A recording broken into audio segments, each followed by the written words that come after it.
first time you can afford to eat caviar. Jen, you deserve a guy that can give you that. Okay, where is all of this coming from? Actions have consequences. What are you talking about? You're really starting to scare me.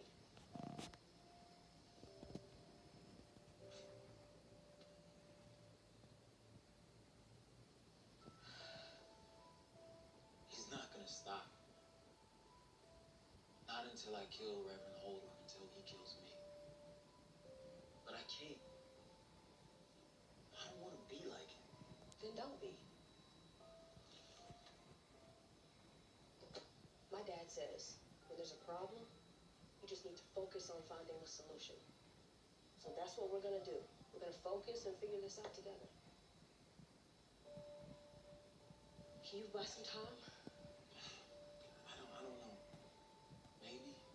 Great, then buy some time, go back to Reverend Holt and make him leave. I already Do tried. whatever it takes, try harder.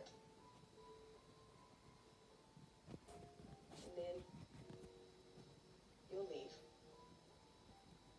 Now, where am I gonna go? It's not like I just have money around where I can just All right, leave. listen. Focus on Reverend Holt. And we'll figure the rest out later.